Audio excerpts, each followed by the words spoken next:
درود شریف کے حوالے سے ایک حدیث مبارکہ ہے جس کا مفہوم آپ کے سامنے رکھ رہا ہوں۔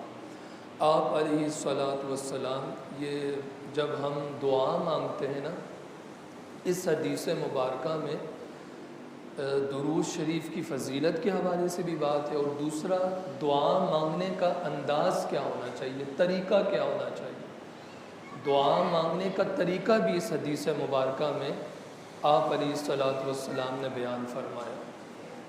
بسا اوقات ایسا ہوتا ہے کہ ہم دعا مانگ رہے ہوتے ہیں، ایک الگ انداز ہوتا ہے، اور بسا اوقات ایسا ہوتا ہے کہ ہم اللہ کی بارگاہ میں دعا تو مانگ رہے ہوتے ہیں، لفظ نکل رہے ہوتے ہیں، لیکن ذہن وہاں پر موجود نہیں ہوتا۔ اور حضرت موسیٰ علیہ الصلاۃ والسلام ایک دن اللہ کی بارگاہ میں آئے اور آ کر عرض گزار ہوئے، مالک میری قوم نے مجھ سے یہ شکایت کی ہے کہ میری قوم تجھ سے دعائیں مانگتی ہے، تو اس کی دعا کو قبول نہیں فرماتا میری قوم کی، تو مالک یہ کیا معاملہ ہے؟ تو رب نے فرمایا تھا کہ موسیٰ تیری قوم مانگتی مجھ سے ہے، یہ بات سچی ہے، لیکن جب مانگ رہی ہوتی ہے الفاظ تو میرے ساتھ ہوتے ہیں، لیکن ذہن، دماغ، دل میرے ساتھ نہیں ہوتا۔ تو اللہ کی بارگاہ میں جب بھی مانگا جائے، الفاظ کے ساتھ ساتھ دل اور دماغ بھی اللہ تعالیٰ کی طرف متوجہ ہونا چاہیے۔ اب حدیث مبارکہ سماعت فرما لیجئے۔ آپ علیہ الصلاۃ والسلام تشریف فرما تھے تو ایک نمازی آیا، اس نے نماز پڑھی اور سلام پھیرنے کے فوراً بعد اس نے ہاتھوں کو اٹھا لیا اور کیا کہتا ہے کہ مالک مجھے بخش دے، مجھے معاف فرما دے، جو دعا مانگنی تھی اس نے مانگی۔ جب دعا مانگ لی تو آپ علیہ الصلاۃ والسلام نے اسے اپنے پاس بلایا اور بلا کر فرمایا، اے صحابی تو نے دعا مانگنے میں اللہ سے جلدی کی ہے، تجھے جلدی نہیں کرنی چاہیے تھی۔ تو وہ صحابی عرض گزار ہوئے، یا رسول اللہ صلی اللہ علیہ وسلم پھر آپ ہی مجھے فرما دیں میں اللہ کی بارگاہ میں اللہ سے کیسے دعا مانگوں؟ تو کہا جب تو نے نماز پڑھی تھی، سلام پھیرا تھا، تو اس کے بعد سب سے پہلے تو اللہ کی حمد و ثنا بیان کرتا، پھر اس کے بعد مجھ محمد پر درود بھیجتا صلی اللہ علیہ وآلہ وسلم، پھر جو تو اللہ کی بارگاہ میں کوئی بھی دعا مانگتا نا، میرا رب وہ دعا قبول فرما لیتا۔ اب یہاں پر ایک بات، نماز اللہ کی پڑھی اور نماز کے بعد مانگ بھی کس سے رہا ہے؟ اللہ سے، لیکن حضور کیا فرما رہے کہ تو نے جلدی کر دی ہے، تیری دعا قبول کیوں؟ تو نے اللہ سے مانگا ہے لیکن مجھ محمد کو چھوڑ دیا ہے صلی اللہ علیہ وآلہ وسلم۔ اب کیا ہوا؟ جب اس سے یہ بات کر دی نا، تو اس کے بعد ایک نمازی آئے، اس نے نماز پڑھی، نماز پڑھنے کے بعد اللہ کی حمد و ثنا بیان کی، اللہ کی حمد و ثنا کے بعد نبی کریم صلی اللہ علیہ وسلم پر درود بھیجا، تو آپ علیہ الصلاۃ والسلام نے فرمایا، اے نمازی اس نمازی کو دیکھ لے، اب یہ اللہ سے کچھ بھی مانگے گا نا، میرا رب اسے عطا فرما دے گا۔ کیوں؟ اللہ کی حمد و ثنا کے بعد اس نے نبی کریم صلی اللہ علیہ وسلم کی ذات پر درود بھی بھیجا۔ اور آپ جانتے ہیں کہ جامع مسجد بنیادی میں جمعۃ المبارک کے دن مفتی صاحب سب سے پہلے کیا کرتے ہیں؟ لا الہ، اللہ کا ذکر، اللہ کی حمد و ثنا، اس کے بعد صلی علی، یہ کیا ہے؟ آپ علیہ الصلاۃ والسلام پر درود بھیجتے ہیں، اور پھر اس کے بعد دعا کا سلسلہ ہوتا ہے۔ تو پھر جب بندہ کچھ بھی مانگے تو اللہ تعالیٰ اس دعا کو قبول فرماتا ہے۔ اللہ تعالیٰ سے دعا کرتا ہوں کہ اللہ تعالیٰ مجھے اور آپ کو اس حدیث مبارکہ پر عمل کرنے کی ہمت اور توفیق عطا فرمائے۔ آپ سب حضرات جانتے ہیں اور سوشل میڈیا آپ حضرات دیکھ رہے ہیں، فلسطین پر اس وقت جو حالات ہیں، اور یہ حالات فلسطین پر اتنے آگے بڑھ چکے ہیں، اتنے آگے بڑھ چکے ہیں کہ اگر آپ ابھی گوگل میپ اٹھائیں تو اس پر فلسطین کا جو نام ہے وہ ہٹا دیا گیا ہے نقشے سے۔ کیا میں یہ سچ بات کر رہا ہوں؟ ہٹا دیا گیا ہے نا۔ یہاں اتنی آگے تک بات پہنچ گئی ہے کہ دنیا کے نقشے سے فلسطین کا نام و نشان مٹا دیا گیا۔ اور اب آپ یہ بھی جانتے ہیں، یہ بات یاد رکھیے گا، جب تک قرآن مجید ہے اور جب تک قیامت نہیں آ جاتی تو قرآن مجید میں جو اللہ نے فرمایا ہے وہ قیامت تک موجود رہے گا۔ لہٰذا نماز کا حکم قرآن مجید میں ہے تو قیامت تک نماز قائم رہے گی، زکوٰۃ کا حکم قرآن مجید میں ہے تو قیامت تک زکوٰۃ بھی قائم رہے گی، جتنے بھی معاملات، اور ساتھ ساتھ قرآن مجید میں جہاد کا حکم بھی ہے تو قیامت تک جہاد کا حکم بھی باقی رہے گا۔ یہ جو ہمارے لوگ کہتے ہیں نا، میں بھی آپ کے معاشرے کا ایک فرد ہوں اور آپ بھی معاشرے میں اٹھتے بیٹھتے ہیں، آپ نے اپنے کانوں سے یہ باتیں سنی ہوں گی کہ اسلام تو امن کا درس دیتا ہے۔ اسلام کس کا درس دیتا ہے؟ بھائی امن کا درس دیتا ہے۔ اسلام اخلاق کا درس دیتا ہے۔ کیا اخلاق ہے؟ کہ تم نے اچھے انداز سے بات چیت کرنی ہے، تم نے اپنا رویہ لوگوں کے ساتھ، یہ باتیں آپ کو بھی سنائی دیتی ہیں، مجھے بھی سنائی دیتی ہیں، اس میں کوئی شک نہیں کہ اسلام امن کا درس دیتا ہے، اس میں کوئی شک نہیں، کوئی دو رائے نہیں۔ لیکن جہاں بات آ جائے نا مسلمانوں کی عزت کی، اور جہاں بات آ جائے مسلمانوں کی ماؤں بہنوں بچیوں کی، پھر اسلام وہاں پر امن کا درس نہیں دیتا۔ وہاں تو پھر قرآن اور حدیثیں یہ حکم دیتی ہیں کہ تم تلواریں اٹھاؤ اور پھر میدان میں آ کر کھڑے ہو جاؤ۔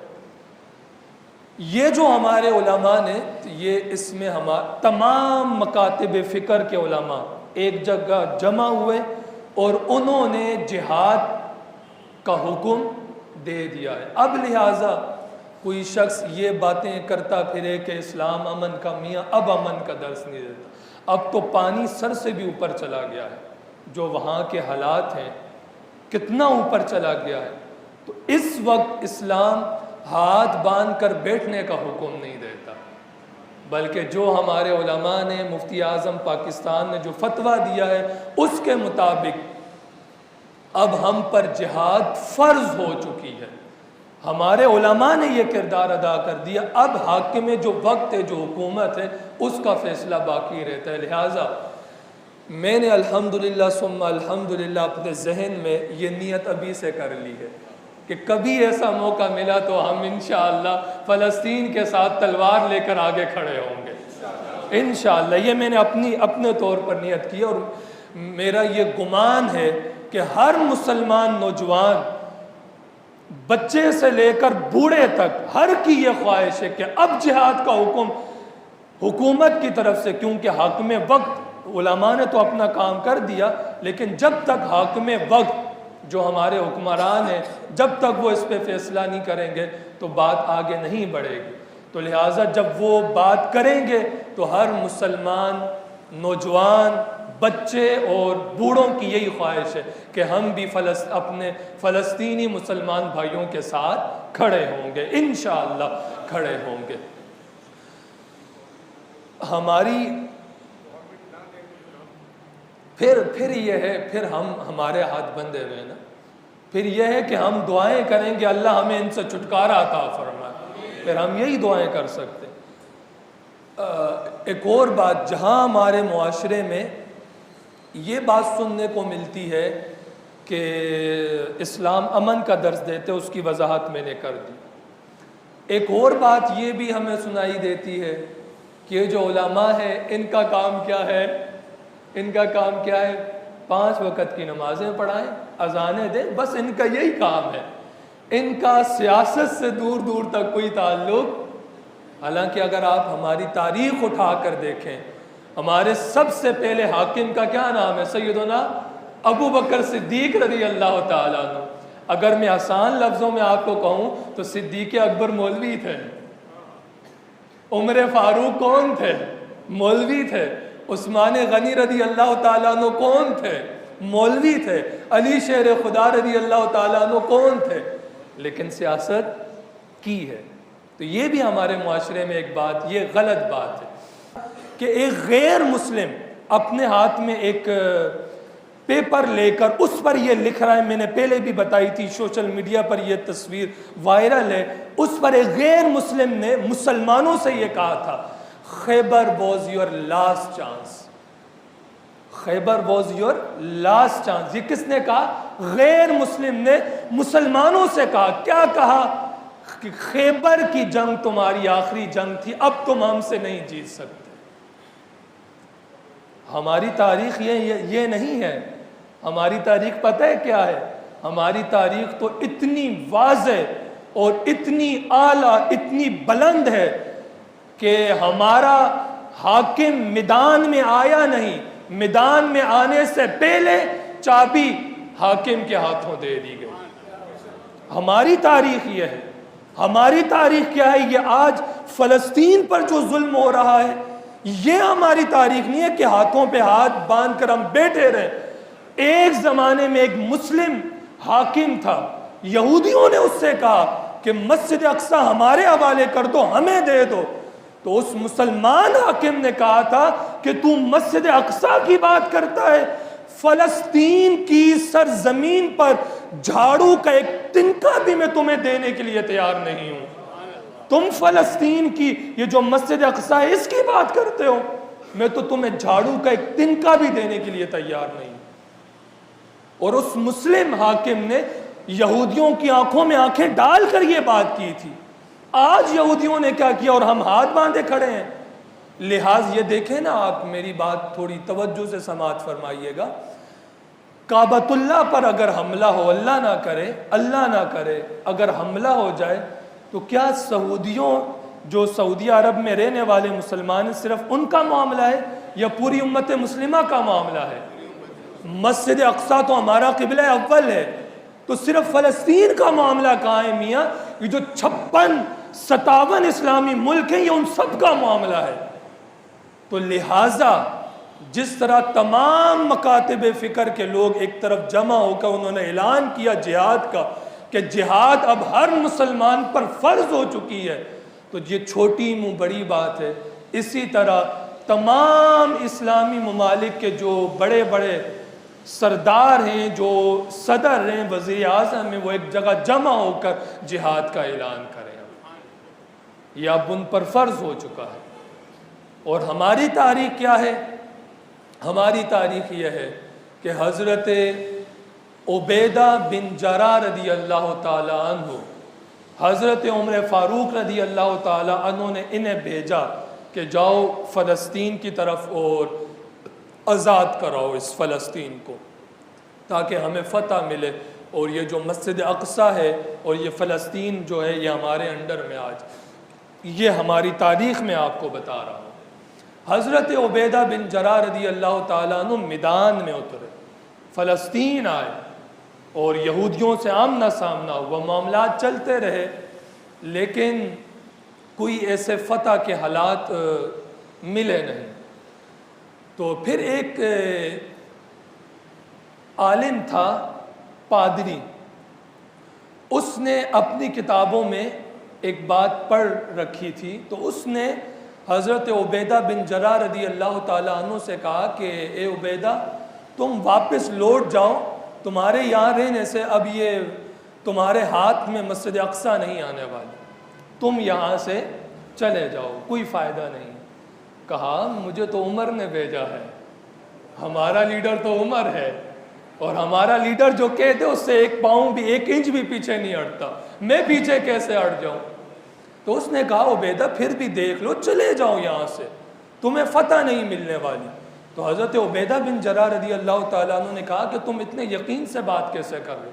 کہا ہم نے اپنی کتابوں میں یہ پڑھ رکھا ہے کہ فلسطین کی جو فتح ہے یہ اس کو ملے گی جس میں یہ 3 خوبیاں ہوں گی. حضرت عبیدہ بن جراح کہنے لگے وہ ایسا کون سا شخص ہے جس کے اندر یہ 3 خوبیاں ہوں گی, وہ ذرا خوبیاں تو آپ گنواؤ نا. تو وہ کہنے لگا پہلی خوبی یہ ہے کہ اس کے نام کے 3 حرف ہیں. کتنے ہیں؟ 3 حرف ہیں. حضرت عبیدہ بن جراح رضی اللہ تعالیٰ عنہ تھوڑے سے مسکرا پڑے. کہا دوسرا؟ کہا کہ دوسرا یہ ہے کہ وہ حق اور باطل کے درمیان فیصلہ کر دینے والا ہے. حضرت عبیدہ بن جراح رضی اللہ تعالیٰ عنہ اور مسکرا پڑے. دل میں کہنے لگے میرے لیڈر عمر کے نام کا تو معنی یہ بنتا ہے کہا تیسرا یہ ہے کہ جب وہ اپنی جو بات کہہ دے نا پھر اس سے پیچھے نہیں ہٹتا. تو حضرت عبیدہ بن جراح رضی اللہ تعالیٰ عنہ اور مسکرا پڑے. کہا پھر خوشیاں مناؤ. یہ تینوں کی تینوں خوبیاں تو حضرت عمر میرے لیڈر میں پائی جاتی ہے. یہ مسجد اقصی پھر ہمارے ہاتھ آ گئی ہے. کہا چلو ٹھیک ہے, تم عمر کو بلا کر لے کر آؤ, اپنے لیڈر کو بلا کر لے کر آؤ, جنگ نہیں ہوگی, کچھ بھی نہیں ہوگی, یہ چابیاں تمہارے ہاتھ میں پکڑا دی جائیں گی. اب حضرت عبیدہ بن جراح رضی اللہ تعالیٰ عنہ جاتے ہیں اور حضرت عمر فاروق رضی اللہ تعالیٰ عنہ کو بتاتے ہیں یہ ہماری تاریخ ہے. یہ کیا ہے؟ یہ ہماری مسلمانوں کی تاریخ ہے کہ حضرت عمر فاروق رضی اللہ تعالیٰ عنہ اکیلے چلتے ہیں اور اپنے ساتھ ایک اونٹ لیتے ہیں اور عبیدہ بن جراح کو بھی لیتے ہیں. کہتے ہیں عبیدہ سفر لمبا ہے تو لہٰذا تھوڑے سے وقت کے لیے تو اونٹ پر بیٹھے گا, عمر رسی لیے لیے آگے چلے گا, اور تھوڑی سی دیر کے لیے میں بیٹھوں گا, تو رسی لیے لیے آگے پھرے گا. عبیدہ نے ہاتھ جوڑ لیے, عمر آپ تو ہمارے حاکم ہیں, آپ سردار ہیں, میری یہ جرت کہ میں اونٹ پر بیٹھوں, آپ رسی پکڑ کے آگے آگے چلیں. کہا نہیں, یہ بات نا انصافی کی ہے. عمر تو انصاف کرنے آیا ہے اور انصاف کرے گا, عدل کرے گا, انصاف کرے گا. تو نے بیٹھنا ہے اور عمر رسی پکڑ کے آگے آگے چلے گا. معاملہ چلتا, کبھی عبیدہ بن جراح اونٹ پر بیٹھتے اور حضرت عمر فاروق رضی اللہ تعالیٰ عنہ رسی پکڑتے. کبھی حضرت عمر بیٹھتے تو حضرت عبیدہ بن جراح رضی اللہ تعالیٰ عنہ رسی پکڑتے. اتنے میں علاقے میں پہنچ گئے, سارے لوگ کھڑے ہیں کہ وہ کون سا حاکم ہے, اس کے چہرے کی زیارت کریں کہ جس سے بغیر جنگ کے چابیاں دے دی جائیں گی, وہ کون سا حاکم ہے, اس کے چہرے کی زیارت کرنی ہے. سامنے لوگ کھڑے ہیں. اب باری غلام حضرت عبیدہ بن جراح کی اونٹ پر بیٹھنے کی تھی اور آقا کے باری تھی رسی پکڑنے کی. حضرت عبیدہ بن جراح کہنے لگے عمر بس, اب آ گئے ہیں, سامنے لوگ انتظار کر رہے ہیں, تو آپ اوپر بیٹھ جائیں تاکہ آپ کی عزت ہو, آپ حاکم ہیں تو آپ اوپر بیٹھیں, باری میری ہے لیکن اب عزت کا معاملہ آ گیا ہے تو آپ اوپر بیٹھے, میں رسی لیے لیا آگے پھروں گا. کہا نہیں, عمر تو انصاف کرے گا, عمر انصاف کرے گا. اور حضرت عبیدہ بن جراح اونٹ پر بیٹھے ہیں, آقا سردار رسی لیے آگے جا رہا ہے پکڑ کر. لوگ کہنے لگے یہ جو اونٹ پر بیٹھا ہوا ہے یہ سردار ہے جس کے ہاتھوں بغیر فتح کے تم مسجد اقصی اس کے حوالے کر دو گے. تو غلام اونٹ پر بیٹھا یہ کہہ رہا تھا کہ میں آقا نہیں ہوں, میرا آقا تو وہ ہے جو رسی پکڑ کے آگے آگے چل رہا ہے. اور مسلمانوں کی یہ تاریخ تھی, مسلمان یہ تھے کہ بغیر جنگ کے رسی پکڑ چابیاں دے دی گئی تھی. یہ ہماری تاریخ ہے. یہ جو آج یہ معاملے چل رہے ہیں یہ ہماری تاریخ نہیں ہے میاں, یہ ہماری تاریخ کہاں. اب لہٰذا جہاد ہم سب پر جہاد نہیں میاں, ہم سب پر جہاد فرض ہو چکی ہے. ہاتھوں کو اٹھا کر جذبے کے ساتھ کہیں ہم سب پر جہاد, ہم سب پر جہاد. اور انشاءاللہ اب کیونکہ ہمارے ہاتھ بندھے ہوئے ہیں, حاکم وقت کا اعلان کرنا باقی رہتا ہے. جب تک وہ اعلان نہیں کریں گے تو ہمارے ساتھ پر تو لگے نہیں ہے کہ ہم اڑ کر فلسطین پہنچ جائیں, پروں والا تو معاملہ ہے نہیں. تو ہم دعا کرتے ہیں کہ اللہ تعالیٰ ایسا کوئی راستہ بنائے کہ انہیں عقل سلیم عطا فرمائے تاکہ یہ سب بھی علماء کے شانہ بشانہ کھڑے ہوں اور اس بات کو تسلیم کریں, اور تمام اسلامی ممالک اس بات پر متفق ہوں کہ اب جہاد فرض ہو چکی ہے, جہاد فرض ہو چکی ہے ہر مسلمان عاقل بالغ پر. اب جب تک وہاں سے کوئی بات نہیں آتی تو پھر مسلمان کیا کرے. یہ جو بات کرنے لگا ہوں بعض لوگ اس سے بھی اختلاف کرتے ہیں. بعض لوگ کہتے ہیں کہ کیا ہو جائے گا بعض لوگ کہتے ہیں کہ کرنا چاہیے اور بعض لوگ کہتے ہیں کیونکہ ذہن مختلف ہیں اس میں اختلاف ہے، وہ پہلے سے بتا دیا۔ کیا؟ جب تک وہاں سے کوئی حکم نہیں آتا حکومت کی طرف سے تو ہمیں کیا کرنا چاہیے کہ ان کی تمام چیزوں کا بائیکاٹ کرنا چاہیے۔ کچھ لوگ کہتے ہیں کہ کیا فائدہ ہوگا؟ چلیں کوئی بھی نہیں، اگر ہم مل کر بائیکاٹ کریں ان کی چیزوں کا، زیادہ نہیں تھوڑا تو فرق پڑے گا ہی نا۔ اگر سب مل کے کریں تو بہت زیادہ فرق پڑے گا، لیکن کچھ لوگ اس پہ بھی متفق نہیں ہیں کہ کیا ہو جائے گا کیا ہو جائے گا، باتوں سے باتیں نکالتے ہیں۔ تو میاں اپنے طور پر کھڑے ہوں اس بات پر کہ ہم نے ان کی چیزوں کا بائیکاٹ کرنا ہے، پہلی بات۔ دوسری بات ہمیں کیا کرنی ہے کہ حدیث میں آیا ہے دعا مومن کا ہتھیار ہے۔ دعا کیا ہے؟ مومن کا دعا مومن کا ہتھیار ہے، ہتھیار۔ اب ہم جا نہیں سکتے تو ہم یہاں سے دعاؤں کے ذریعے اپنے اس ہتھیار کو، دعا والے ہتھیار کو استعمال تو کر سکتے ہیں نا۔ ہم کس انداز سے کریں گے؟ یہ آخری بات اور اجازت چاہتا ہوں۔ ایک صحابی مسجد نبوی کے کونے میں ایک جگہ بیٹھے تھے اور دعا کر رہے تھے۔ کیا دعا کر رہے تھے؟ اللہم انی اسألک بأنک انت اللہ لا الہ الا انت۔ مالک میں تجھ سے اس لیے مانگ رہا ہوں، تو میرا رب ہے اور تیرے سوا کوئی ہے بھی تو نہیں جو مجھے عطا فرمائے گا۔ وہ صحابی یہ دعا مانگے جا رہے ہیں، مانگے جا رہے ہیں، مالک تو میرا رب ہے، میں تجھ سے مانگ رہا ہوں، تیرے سوا کوئی ہے بھی تو نہیں دینے والا۔ وہ یہ دعائیں کرتے جا رہے ہیں۔ آپ علیہ السلام نے دیکھا تو کہا کہ اس صحابی کو خوشخبری دو، یہ اتنے اچھے انداز سے دعا مانگ رہا ہے، اللہ تعالیٰ نے یہ جو مانگے گا اللہ تعالیٰ اسے عطا فرما دے گا۔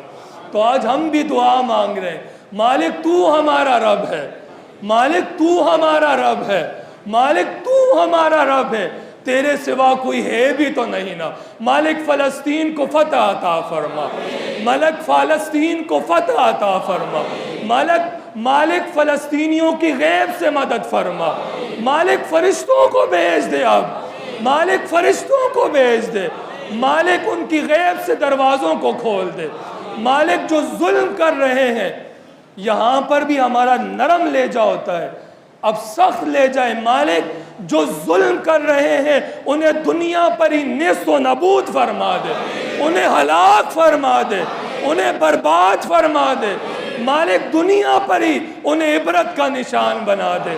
مالک ہماری ماؤں بہنوں بچیوں کی عزتیں لٹ رہی ہیں، مالک وہ ہماری مائیں بہنیں جن کا پردے سے منہ ڈھکا ہوتا تھا آج ان کے سروں سے چادریں چھین لی گئی ہیں، مالک ان ہماری فلسطینی ماؤں بہنوں بچیوں کی غیب سے مدد فرما دے۔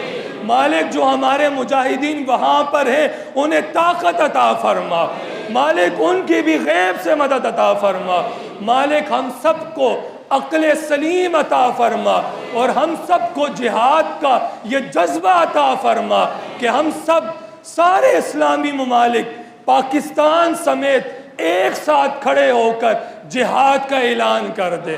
مالک ہم سب کی غیب سے مدد عطا فرما۔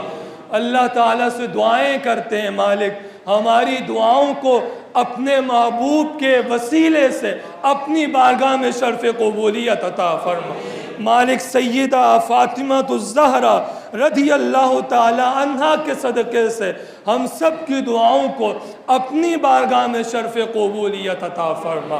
اب ہم نے ان کی تمام چیزوں کا بائیکاٹ کرنا ہے اور ہم نے خلوتوں اور جلوتوں میں فلسطین کے لیے دعائیں کرنی ہیں اور جو ظلم کر رہے ہیں ان کی بربادی اور ان کی ہلاکت کے لیے بد دعائیں کرنی ہیں۔